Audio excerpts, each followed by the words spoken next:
Welcome back to Session 2 of the JA It's My Future curriculum. Today's session is titled Career Clusters. In this session, students are going to be able to explore a variety of careers that are available and to see which ones they might want to research in the future. And we also want to highlight that all jobs, no matter what it is valuable to communities and are necessary for a good, strong community. So what you'll notice is that the introduction encourages you to have the students close their eyes and imagine various steps for their future.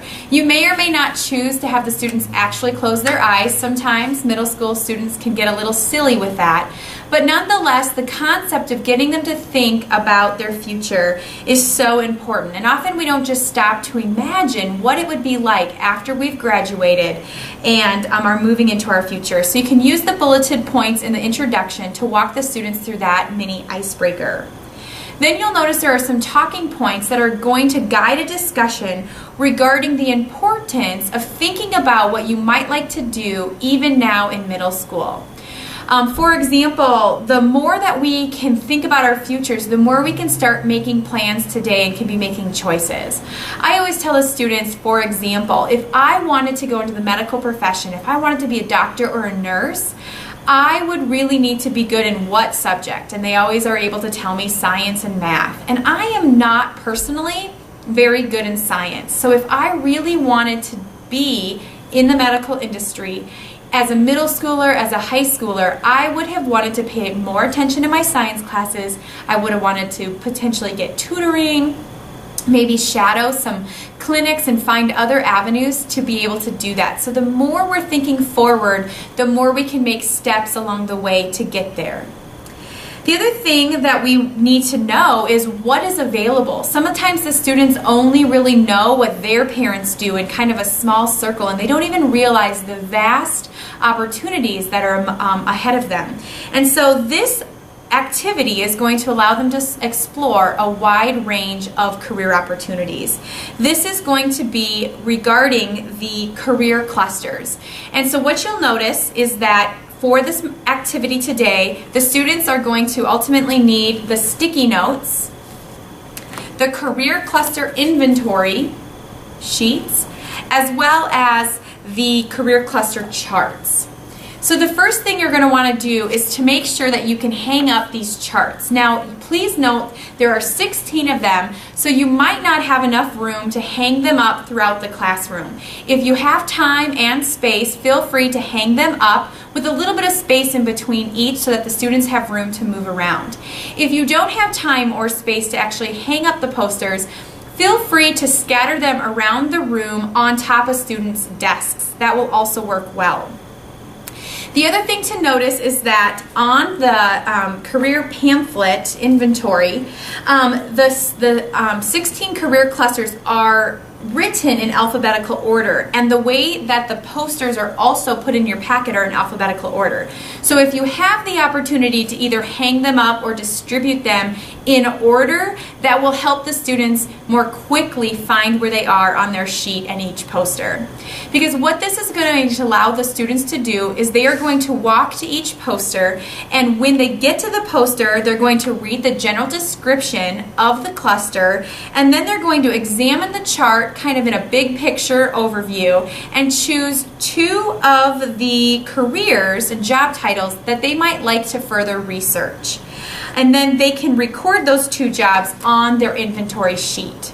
So what you'll notice is that each of these career clusters has a heading. So the broad cluster is in the purple section on the top, which is the heading. And then underneath that, each of these green chunks is the pathway that falls underneath that heading. And then below that are the specific career opportunities that are available. Now the book suggests that the students have about 10 minutes to mill from poster to poster to be able to complete this activity. That is not going to be enough time, probably, for the students to go to all 16 of the posters. So I would just have the students get to as many as they can, and again, they don't have to read every word on the poster, but we really want them to get the broad overview of what that career cluster is, and especially if it's one that they're interested in, to jot down some of those ideas that they can then research outside of class. So you're going to allow the students to work individually with this activity. And again, you can have them mill around the room if you were able to hang up the posters, or they can mill around from desk to desk as well. If they go in order, then they can most easily find where they are on their inventory sheet in conjunction with the poster. The next thing that they're going to do is combine some of those ideas into a mural. So once they have individually looked at some of these, you want them to go back to their seats and just have some of the students share some of the jobs that they would potentially like to get more information on.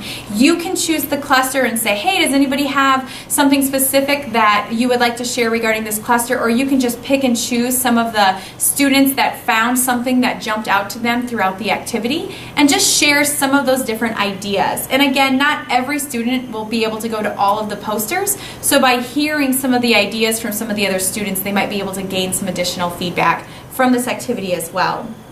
Then you'll notice the book suggests that you break the students into small groups and to break them into groups of 4 students each. And what they're going to do is they are going to create a mural. This is a creative element that's going to allow them to be creative, but it does have a greater meaning.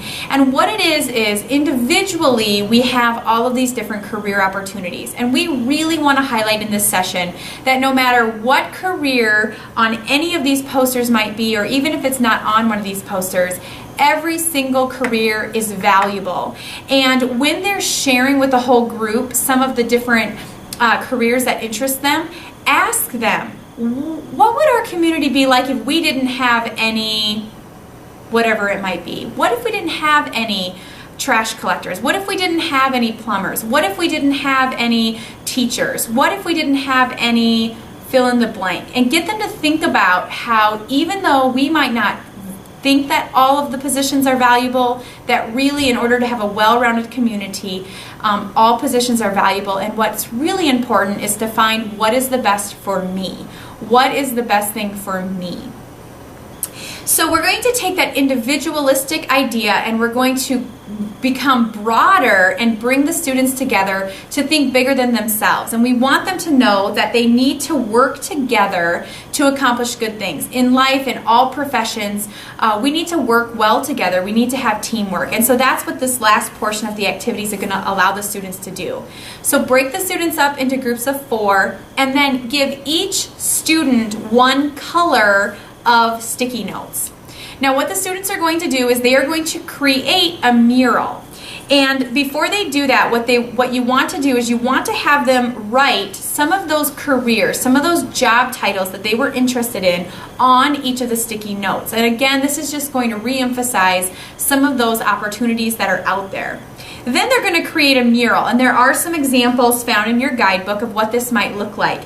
One thing the book suggests you to do is potentially to use the posters that the students had looked at and have them build their mural on the back of the poster. That way they have space to where they can connect the mural to, and then you might also have the opportunity to have the teacher hang them up potentially in between your visits, or somebody could take them home, etc. But that's just a great way to actually build their mural on the back of the poster. It doesn't really matter what colors they use, etc. We want all of the students to participate. So the idea is if every student has a different color, every color has to be represented in their mural. But it doesn't matter if they use 2 or 6 sticky notes of each color. They can pick and choose and be creative in their design. But the idea is that everybody needs to be able to work together and everybody needs to have the opportunity to participate. Then what you want to do is just in your summary and review, bring everything together. And again, remind the students that the reason we're exploring all these opportunities is because even though it's years in our future, we can start making choices today to help build us that direction, or to help us decide whether or not that's actually a route we're going to want to pursue before we spend a lot of time and resources getting there. You'll notice that there is information in the summary and review about the importance of planning, training, and education. And one way that you can flip that into an acronym is to use the acronym of PET. PET, planning, education, and training, and how valuable all of those things are for our future. So that's a way to make that a creative connection that they might remember as well. The 3 elements of importance: planning, education, training. And then finally, as you wrap up, you might want to consider making copies of the Kuder Navigator career assessment that's found in your guidebook as well. This is not something that's provided for you, but if you or your classroom teacher would like to have the students do this outside of class, you can make copies of them, copies of this page, and they can do it on their own. And sometimes a counselor, guidance program, or even the classroom teacher might have an opportunity to allow the students to do it in the library at another time outside of junior achievement. But just know that that's an opportunity and a resource for you that's available, and that we would encourage the students to consider some of their future career aspirations. Enjoy session 2.